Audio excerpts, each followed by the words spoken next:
Radio Massabielle, Parole d'évêque. Bonjour à tous, soyez les bienvenus dans Parole d'évêque avec notre pasteur, Monseigneur Philippe Guiougou. Bonjour.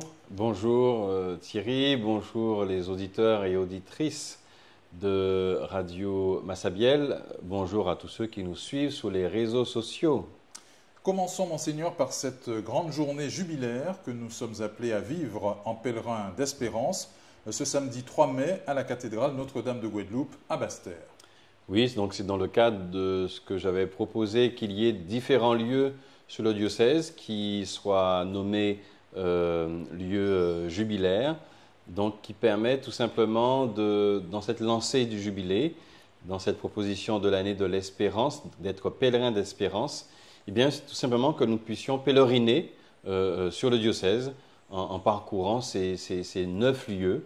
Et donc, nous avons déjà eu un temps au CHU, nous avons eu un temps à Marie-Galante.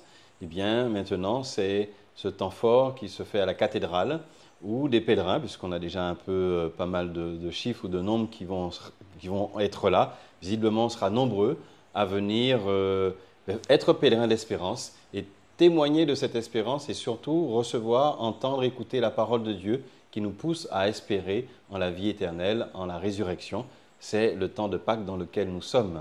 Durant cette journée, plusieurs temps forts sont prévus, 3 célébrations eucharistiques, des temps d'adoration, de confession, de louange, de méditation du chapelet également.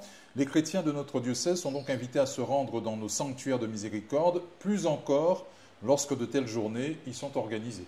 Voilà, tout à fait. Donc nous avons voulu, certes, il y a les sanctuaires qui sont établis où les pèlerins peuvent venir aux jours qu'ils ont fixés en semaine et qui se répètent donc chaque semaine, mais il y a un temps fort. Nous avons voulu marquer cette année avec des temps forts qu'on a appelés samedis jubilaires.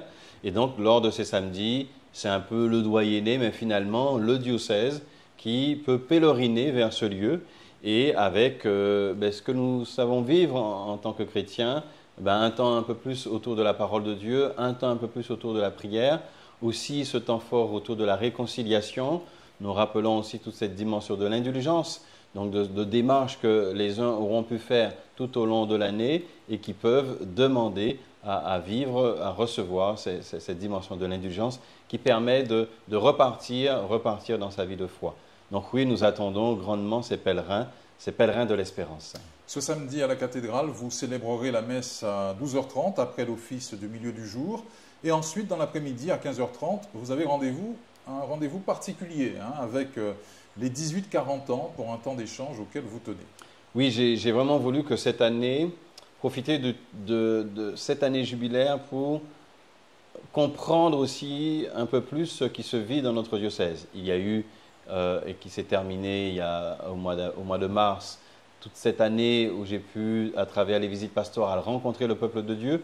Mais il y a un peuple de Dieu que j'ai moins rencontré, ce sont les 20, ce que j'ai appelé les 18-40 ans, pour faire large, eh bien parce qu'ils sont un peu moins présents dans nos églises, à la messe, et donc il faut aller les chercher. Il faut aller les chercher ou les inviter à donner leur avis, à les écouter, à écouter ce qu'ils ont dit à dire à l'église, qui nous expliquent un peu pourquoi peut-être l'église est un peu moins attirante pour eux, ce qu'ils disent aussi de la société, comment ils se situent en tant que chrétiens, ou les joies ou les difficultés qu'ils ont à dire. Voilà, ces hommes, étudiants, jeunes travailleurs, pères et mères de famille, je souhaite les écouter, échanger avec eux pour leur rappeler que l'Église d'aujourd'hui, c'est eux aussi. Revenons à présent, Monseigneur, sur ce moment de grâce que nous avons vécu mercredi dernier à la chapelle de Pointe-d'Or, aux Abîmes. C'était le jubilé des enfants et des jeunes en situation de handicap. Il y avait là beaucoup d'émotions et de la joie. On a senti qu'en tant que pasteur, vivre ces instants, c'était très important pour vous. Oui, ça fait partie des moments pour moi clés et importants qui nous rappellent le centre même de l'Évangile. C'est, comme je leur disais, le Christ qui s'occupe du plus pauvre, celui qui est dans le besoin, celui qui est en difficulté. Et puis je disais à l'homélie, mais finalement, qui est le pauvre ? C'est une bonne question puisqu'on aurait tendance à penser ou à pointer du doigt de celui qui est atteint d'un handicap, celui qui a une difficulté, mais finalement, cela nous rappelle que nous sommes tous pauvres de quelque chose. Donc quand le Christ vient et il dit « je viens pour les malades et pas pour les bien portants », nous sommes tous concernés. Alors bien sûr, il y a des situations de vie qui peuvent, par leur gravité, par leurs difficultés, eh bien, rappeler à quel point certains hommes, certaines femmes, certains jeunes, certains enfants ont encore plus besoin de cette tendresse du Christ, de cette proximité du Christ. Et cette journée était là cette demi-journée était pour rappeler toute la place que les enfants, les jeunes porteurs d'un handicap ont dans l'Église, dans notre catéchèse, au sein de nos paroisses. Et mon rêve, c'est que toute paroisse soit en capacité d'accueillir et d'accompagner ces enfants et ces adolescents. Il y eut aussi vos échanges, Monseigneur, avec les parents dont le quotidien n'est pas toujours facile et qui ont besoin d'être accompagnés, réconfortés, soutenus. Oui, ça, c'était aussi un moment très important qui, d'ailleurs, aurait dû durer plus longtemps, mais en fait, la matinée était courte. Donc, j'ai échangé avec eux presque 40 minutes, 35 minutes. Mais finalement, c'est toujours la même chose. Quand on entame une discussion, au départ, c'est toujours un petit peu compliqué, surtout de sujets un peu qui touchent à la vie propre. Puis quand on a commencé à discuter, on est rentré en profondeur. Les parents ont pu exprimer leur choix, mais aussi leur détresse, leurs larmes, leurs cris. Et on a entendu à quel point, et nous le savons, ce n'est pas forcément toujours facile de toujours au quotidien accompagner un enfant, un adolescent, un adulte en situation de handicap. Non pas que les parents ne veuillent pas le faire, bien sûr, ils le vivent avec le plus de joie, mais la fatigue ou la difficulté peuvent rendre cette tâche, cette mission plus compliquée. Donc j'ai pu écouter, entendre ce qu'ils avaient à dire, et puis surtout, on a des expériences très heureuses dont ils ont témoigné, de paroisses qui accompagnent les enfants au caté, soit par une catéchèse un peu plus à part, ou en leur permettant d'être avec d'autres jeunes, mais avec un catéchisme spécialisé et attentif à cet handicap. Eh bien, les parents nous ont redit comment c'est important. Donc, c'est une prise de conscience, comment nous allons permettre à un parent qui a un enfant en situation de handicap d'oser le signaler, d'oser le dire, surtout s'il constate que sur sa paroisse, cela est bien accompagné. Donc voilà, donc c'est des moments qui nous font toucher à la vérité de l'Évangile. Très bien. Ce vendredi, vous vous êtes rendu à l'EHPAD de Palais-Royal, aux Abîmes, à la rencontre des résidents, du personnel soignant et de la direction de l'établissement. Oui, donc c'était un petit peu dans le prolongement de la visite pastorale qui a eu lieu sur le Doyenné au mois de mars, le Doyenné de Pointe-à-Pitre, qui comprend Pointe-à-Pitre et Abîmes, mais c'est un Doyenné tellement immense, important, qu'il était difficile de tout visiter. Et grâce et avec l'aumônier, le père Hameau, bien, j'ai pris le temps, avec le curé, le père Jean-Marie Luc, de revenir à Palais-Royal, là, de prendre une matinée quasiment pour visiter, rencontrer la direction, rencontrer le personnel, rencontrer les malades. Et vraiment, c'est un très, très, très beau lieu et qui a permis de voir toute l'humanité et toute la qualité de soins qui est donnée. Donc, j'étais très heureux de rencontrer, de prier avec ces personnes. L'Église se doit d'investir ces lieux. Oui, l'Église se doit d'investir ces lieux. L'Église les investit depuis des années, voire des siècles. La charité, la question de la santé des malades, en fait, bien souvent, l'Église a été à la base, au départ, d'hôpitaux ou d'hospices et autres. Et donc, c'est notre lieu de présence, c'est ce que nous demande le Christ. Donc, on a une aumônerie qui est présente et qui visite. Et j'ai pu dire aussi au directeur si nous pouvions revenir un petit peu plus, parce que le Covid a fait que reprendre les visites et visiter régulièrement les malades, on a mis un peu plus de barrières. On a besoin peut-être d'atténuer un peu cela pour que nous reprenions nos visites plus régulières pour ces personnes qui sont souvent isolées. Nous sommes dans le mois de Marie, le mois de mai. Récitation du rosaire, méditation plutôt, du rosaire, chapelet et neuvaine rythment souvent ce mois de mai que nous appelons donc le mois de Marie.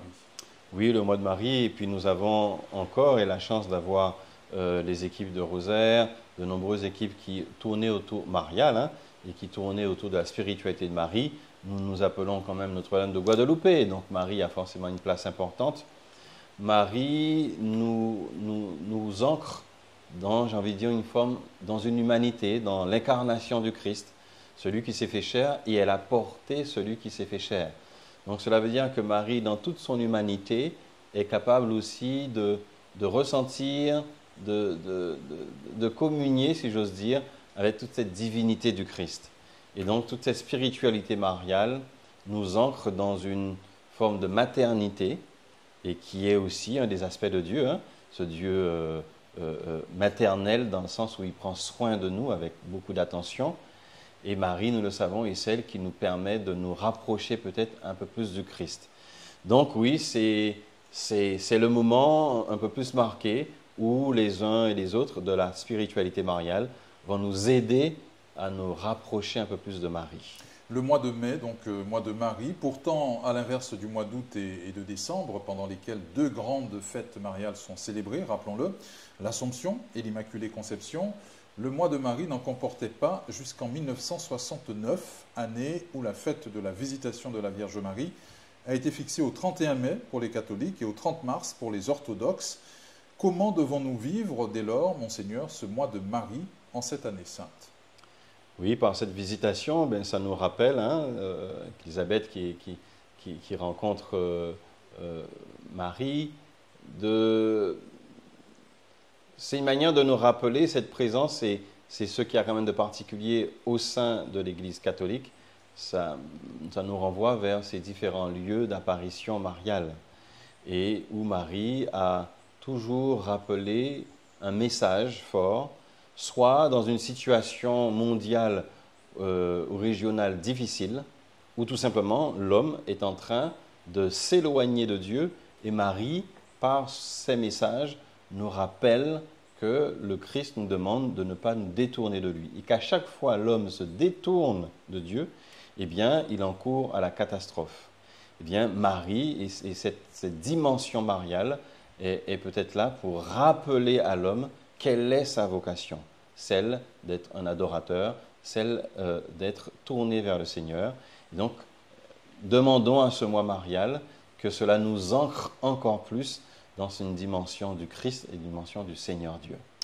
Au beau milieu de ce mois de mai, nous vivrons chez nous, le 13 mai prochain, comme chaque année, la belle fête de Notre-Dame de Fatima, dans les Grands Fonds au Moule, avec cette magnifique procession, cette procession mariale.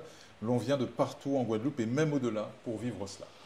Oui, et puis ça rappelle cette force de Fatima, ce lieu qui rassemble, et encore ce message fort. Et donc du coup, oui, on a cette dévotion à Marie, cette dévotion à Notre-Dame de Fatima. Et à n'en pas douter, nous serons encore nombreux, et seront nombreux les pèlerins à venir. Peut-être encore plus pèlerins d'espérance avec Marie. Voilà, pèlerins d'espérance. Nous savons que l'espérance est liée à la résurrection. Et dans ce temps de Pâques que nous vivons, c'est quoi l'espérance? C'est le Christ ressuscité.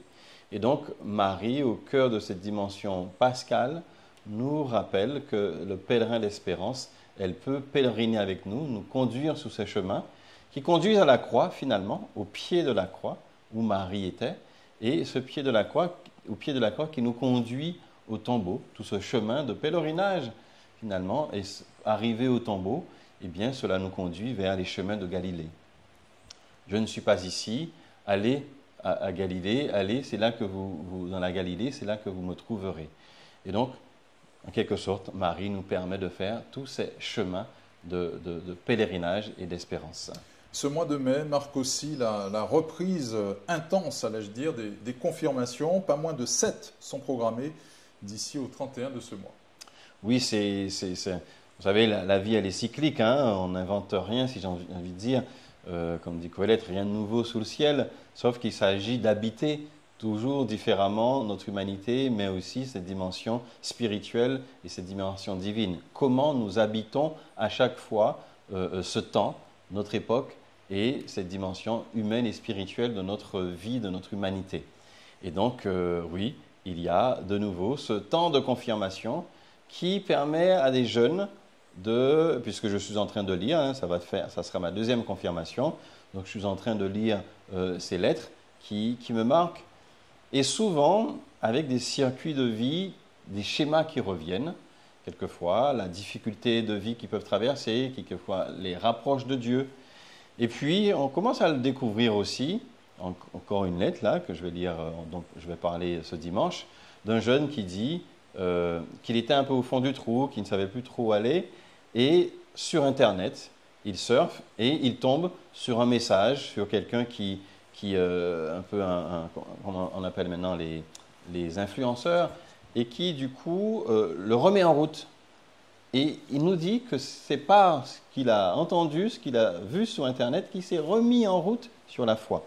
Donc ce qui me fait dire, et on entend ces témoignages qui arrivent de plus en plus, de dire que l'Internet est un lieu d'évangélisation, et c'est ce que je dis aux jeunes, encore récemment du diocèse. Donc j'ai besoin qu'ils puissent habiter ces lieux et que notre diocèse soit puissamment armé pour évangéliser.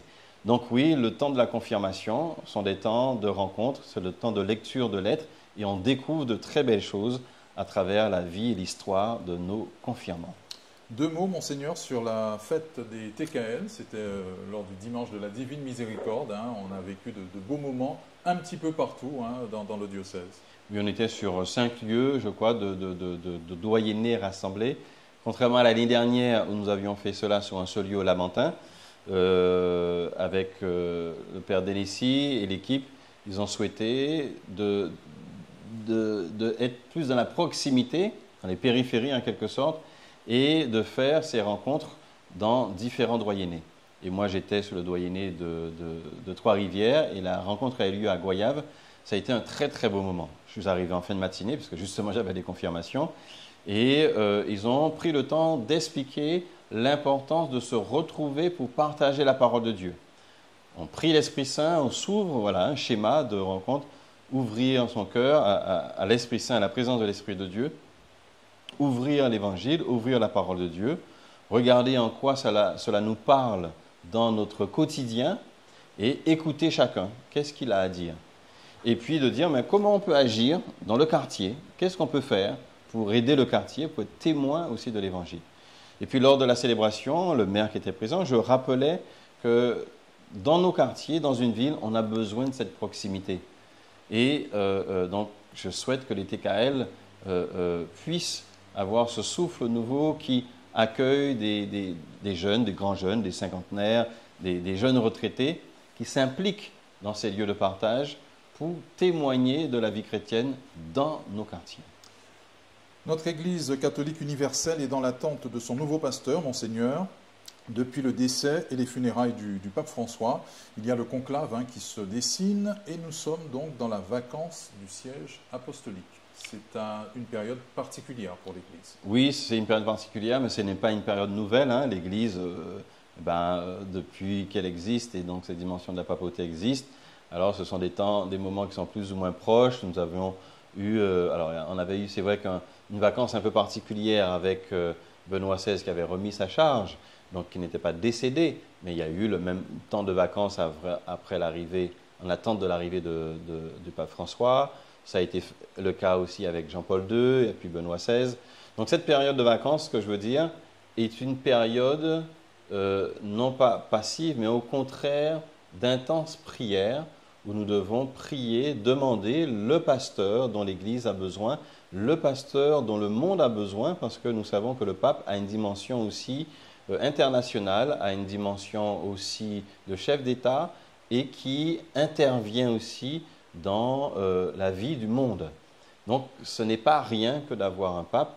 Donc ce n'est pas que l'Église qui est dans l'attente, c'est, j'ai envie de dire, le monde entier qui est dans cette attente. Donc que cette attente soit une attente priante, que nous intercédions, nous demandons au Seigneur que l'Esprit éclaire le cœur des cardinaux qui vont voter pour le nouveau pape. Nous pouvons faire nôtre également cette oraison du missel. Seigneur, que ton immense amour nous obtienne la joie d'avoir à la tête de la Sainte Église un pasteur qui te plaise. On peut ajouter un pasteur selon ton cœur. Oui, voilà l'expression qui est dit un pasteur selon ton cœur. Et comme j'aime bien, que le désir de l'homme puisse rejoindre le désir de Dieu. Je pense que tout est dit, que le désir de l'homme et de l'Église, qui est d'avoir un pasteur qui nous conduise, puisse rejoindre ce désir de Dieu qui est déjà là pour nous. Donc à nous d'accorder notre cœur et notre esprit au cœur et à l'esprit du Seigneur Dieu. Nous terminons, Monseigneur, par votre prière et votre bénédiction. Voilà, comme nous l'avons signalé aussi, c'est le temps du mois de mai, mais aussi le mois de mai, nous en parlerons encore un peu plus, mais je voulais bien commencer par cela, c'est aussi le mois des vocations. C'est le mois où nous prions pour la vocation. C'est le mois où nous rappelons qu'il y a le 4e dimanche du mois qui est le dimanche des vocations. Donc nous allons atteindre bientôt ce dimanche. Donc d'emblée, je voudrais aussi, avec Marie en quelque sorte, prier pour les vocations. Nous avons besoin de vocations religieuses, sacerdotales. Nous avons besoin d'hommes et de femmes qui se consacrent pour le Seigneur. Au nom du Père et du Fils et du Saint-Esprit. Amen. Seigneur, dans ton amour pour ton peuple, tu as voulu le guider par des pasteurs, et nous te rendons grâce pour ceux que tu nous donnes. Que ton esprit suscite aujourd'hui dans l'Église les prêtres dont le monde a besoin, pour annoncer l'évangile du Christ, pour célébrer les mystères du salut et pour rassembler ton peuple dans l'unité de ton amour. Fais lever parmi nous des hommes qui, en réponse à ton appel, choisiront de vivre pour toi en servant leurs frères. Comme Saint Jean-Marie Vianney, qu'ils soient passionnément dévoués à leur ministère. Maître de la moisson, donne aussi à chacun d'entre nous d'accueillir généreusement ta volonté. Nous te présentons aussi toutes ces femmes, ces jeunes femmes, qui en elles ce désir aussi de la vie religieuse, aide-les à franchir le pas. Toi qui vis et règnes pour des siècles, Amen. Que le Seigneur vous bénisse, le Père et le Fils et le Saint-Esprit. Amen.